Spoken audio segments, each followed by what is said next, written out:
ये खर्चा और इनकम दोनों same same same same same same same same same same same same. Hello everyone, मैं हूं जयेश राजगौर और स्वागत है आप सभी का इस नए इंटरेस्टिंग यूट्यूब वीडियो में। दोस्तों, हम पढ़ रहे हैं क्लास 12 का इकोनॉमिक्स न्यू सिलेबस और ये है chapter number 8 public finance in India का एक और महत्वपूर्ण वीडियो। दोस्तों, आज के इस वीडियो में हम सरकारी बजट के बारे में डिस्कशन करने जा रहे हैं। जी हां, महत्वपूर्ण आंसर है, इंपॉर्टेंट आंसर है, गवर्नमेंट के बजट के बारे में है। तो सरकार जिन्हें हम खुद चुनते हैं, ऐसी सरकार के बजट के बारे में हमें जानकारी होनी बहुत जरूरी है। तो आज का वीडियो अंत तक देखिएगा ताकि आप समझ पाएं कि गवर्नमेंट के बजट कितने प्रकार के होते हैं, किस तरह से आपको बोर्ड एग्जाम में आंसर कंप्लीट करना है और कैसे इसे दिमाग में फिट करना है। दोस्तों, अगर आप इस चैनल पर नए हैं तो जरूर से सब्सक्राइब कीजिए, बेल आइकन दबाइए, क्योंकि यहां आपको लगातार ऐसे ही इंफॉर्मेटिव वीडियोस मिलते रहेंगे। You can join our Telegram group, नाम है स्काई एजुकेशन ऑफिशियल, और यहां पर दोस्तों आपको लगातार आईएमपी नोट्स और पीडीएफ नोट्स मिलते रहेंगे। एकदम मोस्ट आईएमपी क्वेश्चंस मिलेंगे, हर सब्जेक्ट का यहां पर वीडियो सेशन आता रहेगा। दोस्तों, साथ ही साथ मैं आपको बता दूं, you can also download our app from play store, नाम है स्काई एजुकेशन, और यहां पर सुपर स्टार बैच चल रहा है। इस साल के स्टूडेंट्स के लिए सुपर स्टार बैच ज्वाइन करने के लिए आपको सिर्फ ऐप डाउनलोड करना है। ये एब्सोल्युटली फ्री बैच है और बैचेस में जाकर के हमें रिक्वेस्ट सेंड करनी है। रिक्वेस्ट सेंड करने के लिए बैच कोड है सुपरस्टार 23। जी हां, सुपरस्टार 23 इस बैच कोड के साथ आप ये फ्री बैच ज्वाइन कर सकते हैं। चलिए बढ़ते हैं आगे आज की इस वीडियो की ओर, और आज अपन डिस्कस करने जा रहे हैं सरकारी बजट। जी हां, क्या होता है एक बजट? तो याद रखिए दोस्तों, budget is an important instrument of financial administration. हिसाब किताब मेंटेन करने का और कच्चा चिट्ठा मेंटेन करने का सबसे महत्वपूर्ण जो फाइनेंशियल डॉक्यूमेंट होता है उसी को हम बजट कहते हैं। तो बजट क्या है? Important instrument of financial administration. हर घर में एक बजट बनता है। महीने महीने जब सैलरी आती है घर में, तो घर का भी एक बजट अक्सर हमारे घर के बड़े बनाते हैं, और कितनी इनकम है, उसमें से कितना खर्च होने वाला है, वो सारा कच्चा चिट्ठा, सारा हिसाब किताब किया जाता है। दोस्तों, देश का भी कुछ ऐसा ही कामकाज होता है। यहां पर भी बजट बनाया जाता है और इस बजट के अंदर हमें देखना होता है कि देश को कितना इनकम हो रहा है, देश को कितना एक्सपेंसेस करना है, कौन से वेलफेयर के काम के लिए कितने करोड़ रुपए लगने वाले हैं और कितना करोड़ टैक्स से आ रहा है। इस प्रकार से टैक्स, नॉन टैक्स रेवेन्यू का इनकम और जो भी एक्सपेंसेस हैं, हमारे अलग अलग खर्चे हैं, उन सब का लेखा जोखा बजट में पेश किया जाता है। दोस्तों, याद रखिए, budget is a financial statement showing the expected receipt, क्या? Showing the expected receipt and proposed expenditure. हमारी उम्मीद कितनी है, हमको कितना रिसिप्ट मिलेगा, कितना पैसा आएगा, और हमारा प्रपोज्ड एक्सपेंडिचर कितना है, वो हम इस बजट में जानते हैं। दोस्तों, इन इंडिया, भारत के अंदर फाइनेंशियल ईयर जो है अप्रैल से शुरू होता है, मार्च में खत्म होता है, और इसी दौरान जो है वो बजट पेश किया जाता है। दोस्तों, article 112 of the constitution of India has a provision for annual financial statement. In every budget a set of 7 budget documents describe the details of the government finance in India. यानी कहीं ना कहीं हर साल हम फरवरी के शुरुआत में ही देख लेते हैं कि किस तरह से एक बजट पेश किया जाता है। हमारी फाइनेंस मिनिस्टर जो है वो बजट को पेश करती हैं पार्लियामेंट में। उस दिन हर न्यूज चैनल पर आपको बजट ही दिखाई देगा, फाइनेंस मिनिस्टर की स्पीच सुनाई देगी, आपको न्यूज़पेपर्स में भी बजट के बारे में क्या महत्वपूर्ण पॉइंट्स हैं वो डिस्कस किए जाएंगे। तो इस तरह से एक बजट जो है बहुत ही इंपॉर्टेंट होता है इकोनॉमी को सही दिशा दिखाने के लिए। दोस्तों, the word budget is derived from the French word bougette. French word है बॉकेट, जिससे डिस्क्राइब किया गया है, डिराइव किया गया है। इसका मतलब होता है बैग और वॉलेट जिसके अंदर फाइनेंशियल प्रपोजल्स होते हैं। जैसे ऊपर भी हमने डिस्कस किया, 7 बजट डॉक्यूमेंट्स होते हैं। तो ये 7 बजट डॉक्यूमेंट्स इस बॉकेट के अंदर लेकर आती हैं हमारी फाइनेंस मिनिस्टर। जरूर कमेंट करके बताइएगा कि अपने फाइनेंस मिनिस्टर कौन हैं। दोस्तों, कुल मिलाकर के सेंट्रल बजट जो होता है देश का, उसे 2 हिस्सों में बांटा गया है। एक होता है रेवेन्यू बजट और एक होता है capital budget. Revenue and capital, revenue and capital, revenue and capital. Revenue budget और कैपिटल बजट, इन क्लासिफिकेशंस को चलिए पहले समझ लेते हैं। दोस्तों, रेवेन्यू बजट की बात करें तो याद रखिए, it consist of 2 things, revenue receipt and revenue expense. ये रेगुलर रूटीन वाले खर्चे हैं। टैक्स और नॉन टैक्स रेवेन्यू जो है वो रेवेन्यू रिसिप्ट में आता है, और साथ ही साथ रेवेन्यू एक्सपेंडिचर में जो इंटरेस्ट सरकार भरती है सरकार के लिए गए लोन्स के ऊपर, वो आता है। सब्सिडी जो सरकार देती है हमें, जैसे गैस सिलेंडर पे अपने को सब्सिडी मिलती है ना, तो वो सब्सिडीज वगैरह जो है सरकार का खर्चा ही है। अगर सब्सिडी नहीं देते तो उनको पैसा मिल जाता, लेकिन सब्सिडी देते हैं तो वो एक प्रकार का एक्सपेंस है।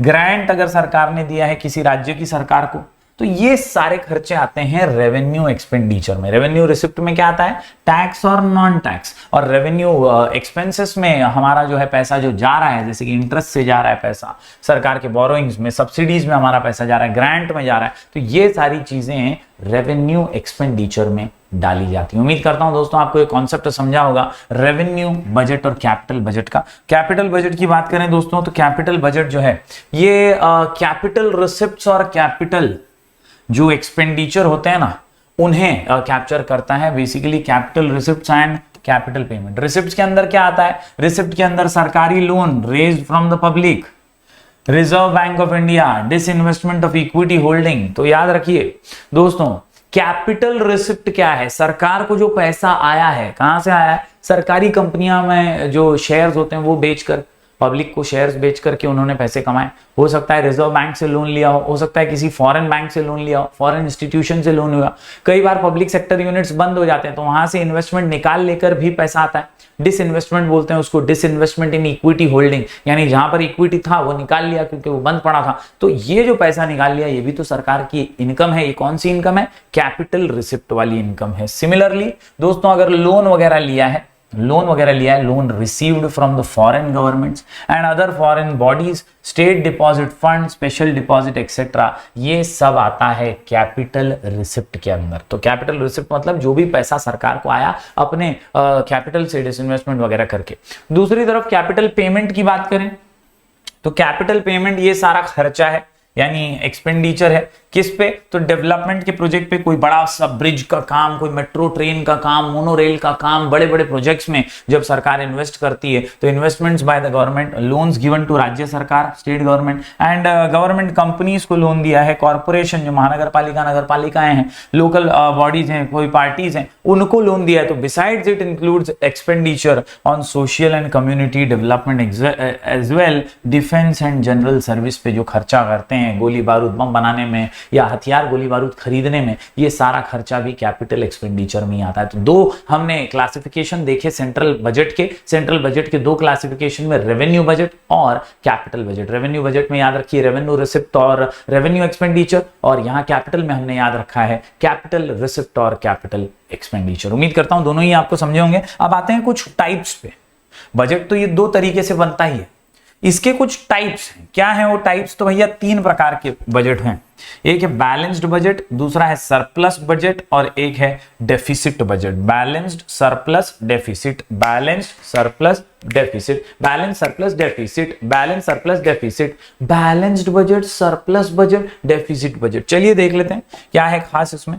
दोस्तों सबसे पहला बजट है बैलेंस्ड बजट। बैलेंस्ड बजट की जब बात आती है, यहां पे जो खर्चा है, ये खर्चा और इनकम दोनों same same same same same same same same same same same same. याद रखिए दोस्तों, जब खर्चा और हमारा रिसिप्ट सेम हो तो ऐसे बजट को कहते हैं बैलेंस्ड बजट। क्या कहते हैं, balanced budget. Government receipt is equal to government expenditure. हालांकि ऐसा पॉसिबल नहीं है, ये न्यू क्लासिकल इकोनॉमिक्स के जमाने में होता था, भाई सब कुछ सेम है, सब कुछ सेम है, खर्चा भी सेम, इनकम भी सेम। लेकिन आज के दौर में ऐसा पॉसिबल नहीं है। टैक्स भरने वाले कुछ ही करोड़ लोग हैं और सर्विसेज लेने वाले, सरकार की योजनाओं का लाभ उठाने वाले करोड़ों लोग हैं, 125 करोड़ देशवासी हैं। तो कहीं ना कहीं एक्सपेंस सरकार का ज्यादा है और इनकम, टैक्स भरने वाले जो हैं वो कम लोग होने की वजह से रेवेन्यू तो है सरकार का कम, तो इनकम कम और एक्सपेंस ज्यादा, ये देखा जाता है। हालांकि यहाँ पर न्यू क्लासिकल इकोनॉमिक्स कहते हैं बैलेंस बजट वो बजट होता है जहां government receipt is equal to government expenditure. The concept of balance budget was advocated by classical economist like Adam Smith. It was considered as neutral in its effect on the working of the economy and hence they regarded it as best. However, आजकल के economist कहते हैं ना बाबा ना, believe that the policy of balanced budget may not always be suitable for the economy. The modern governments are welfare entities. ये याद रखना, modern governments क्या है? वेलफेयर एंटिटीज है। सरकार से अपेक्षाएं हैं, सरकार से उम्मीदें हैं कि सरकार वेलफेयर का काम करेगी, सरकार सड़क बनाएगी, बिजली लाएगी, पानी लाएगी। सरकार से बहुत सारी वेलफेयर के कामों की उम्मीद है और इसीलिए दोस्तों सरकार का खर्चा ज्यादा है, इनकम कम है। उम्मीद करता हूं दोस्तों आपको ये पहला पॉइंट बैलेंस बजट समझ गया होगा। दूसरे टाइप की ओर बढ़े तो दूसरा टाइप निकल करके आता है सरप्लस बजट। सरप्लस में याद रखिए दोस्तों, रिसिप्ट ज्यादा एक्सपेंस कम, रिसिप्ट ज्यादा एक्सपेंस कम, रिसिप्ट ज्यादा एक्सपेंस कम, रिसिप्ट ज्यादा एक्सपेंस कम, रिसिप्ट ज्यादा एक्सपेंस कम। ऐसा अपने डेवलपिंग कंट्री में तो मुश्किल है कि यार इनकम ज्यादा है, बहुत पैसा है, सरकार तो अमीर ही अमीर है, पैसा ही पैसा, पैसा ही पैसा। तो ऐसा तो कम होता है अपने देश में, लेकिन ये एक अच्छा बजट है जो महंगाई वगैरह के टाइम पे बहुत काम आ सकता है, इन्फ्लेशन को कंट्रोल कर सकता है। अगर सरकार के पास पैसा है तो वो स्पेंड करके इन्फ्लेशनरी मेजर कदम उठा करके वो महंगाई को कम कर सकती है, अगर सरकार के पास उतना पैसा है। तो सरप्लस बजट में prove useful during the period of inflation. In the period of inflation there is a tendency for prices to rise rapidly, thus inflationary pressures can be controlled.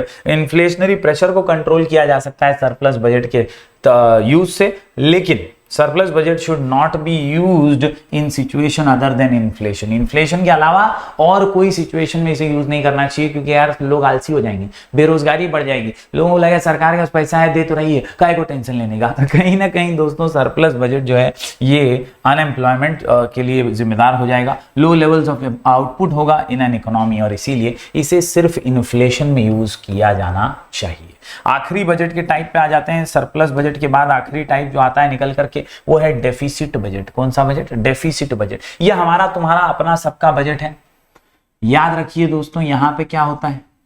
यहां पे सरकार की रिसिप्ट कम है, एक्सपेंडिचर ज्यादा है। बोले तो आमदनी अठन्नी खर्चा रुपया, आमदनी अठन्नी खर्चा रुपया। याद रखिए, government receipts are less than estimated government expenditure. A deficit budget may prove useful during the period of depression. In the period of depression, all economic activities are at low level, which results in unemployment, which results in unemployment, which results in unemployment.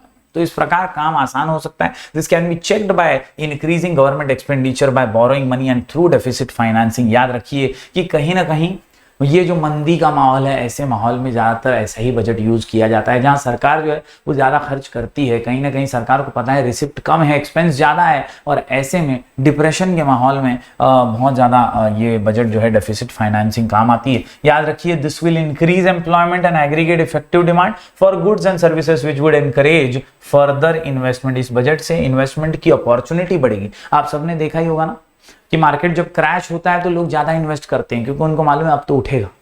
तो वैसा ही कुछ है, deficit financing में सरकार जो है वो investment करती है, सरकार चाहती है कि फर्दर इन्वेस्टमेंट हो। In modern times deficit budget is the most commonly implemented policy. सबसे ज्यादा उपयोग में आने वाला बजट है डेफिसिट बजट। कौन सा? Deficit budget. कौन सा? Deficit budget. याद रखिए दोस्तों, developing countries like India have consistently resorted to deficit budget technique for economic development. तो कहीं ना कहीं दोस्तों डेफिसिट बजट की टेक्निक को सभी ने फॉलो किया है और इंडिया भी इसमें काफी आगे। तो आज की वीडियो में हमने क्या पढ़ा? हमने पढ़ा दोस्तों बजट के बारे में। बजट के अंदर हमने देखा किस तरह से दो श्रेणियों में बांटा गया है, कैपिटल और रेवेन्यू। और उसके अगर टाइप्स की बात करें तो हमने 3 टाइप्स देख लिए, बैलेंस बजट, सरप्लस बजट और डेफिसिट बजट। उम्मीद करता हूं दोस्तों आपको पूरा कॉन्सेप्ट क्लियर हुआ होगा। चलिए हम ऐसे ही वीडियोस लगातार आपके लिए लेकर आते रहेंगे। कुछ लाइव सेशंस भी होने वाले हैं। हमारे ऐप को जरूर डाउनलोड करके रखिएगा, क्योंकि देखिए दोस्तों हमारे ऐप के ऊपर सुपरस्टार बैच चल रहा है एब्सोल्युटली फ्री, और उस पर हम लाइव जल्दी आने वाले हैं। एब्सोल्युटली फ्री है वो लाइव सेशन सभी के लिए जो उस बैच में है, तो एब्सोल्युटली फ्री बैच है, जरूर आप उसका हिस्सा बनिएगा।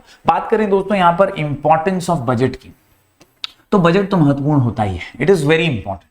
Budget is important because government use it as a medium for implementing economic policies in the country. मतलब सरकार अपनी योजनाओं को अमल में लाने के लिए बजट का इस्तेमाल करती है। सिंपल है, हम भी घर का बजट इसीलिए बनाते हैं ताकि हम अच्छे अच्छे काम कर सकें, घर के लिए जो खर्चे हैं जरूरी वाले वो पहले कर सकें। है ना। तो बजट बनाने से क्लैरिटी मिलती है, ट्रांसपेरेंसी मिलती है, इसीलिए बजट इंपॉर्टेंट है। याद रखिए, union budget is important because it affects people and economy in general in a number of ways. Taxes are the most interesting part of any budget. Taxes determine the fate of business and individual. कितना tax आएगा, कितना tax लगाया जाएगा, इससे business वगैरह का सारा कच्चा चिट्ठा जो है वो तय होता है, और इसीलिए बहुत जरूरी होता है बजट। याद रखिए दोस्तों, हमारे देश के अंदर बजटरी एक्शंस जो है अक्सर लिए जाते हैं। इससे production size and distribution of income, utilization of human and material resources, इन सारी चीजों पर गहरा असर पड़ता है, और इसीलिए बजट पर हर नागरिक देश का नजर रखे होता है कि यार इस बार सरकार हमारे लिए क्या नया लेकर आएगी। उम्मीद करता हूं दोस्तों इंपॉर्टेंस ऑफ बजट आप समझ पाए होंगे। तो 2 से 3 पॉइंट में आप इसे अच्छे से प्रेजेंट कर सकते हैं। जरूर आंसर को लिख करके प्रैक्टिस कीजिएगा। टाइप्स ऑफ बजट बहुत फेमस आंसर है, जरूर लिख करके प्रैक्टिस कीजिएगा। हम ऐसे ही वीडियोस दोस्तों लगातार आपके लिए लेकर आते रहेंगे। मिलेंगे फिर एक बार कुछ और नए वीडियोस के साथ। तब तक के लिए do like, share and subscribe.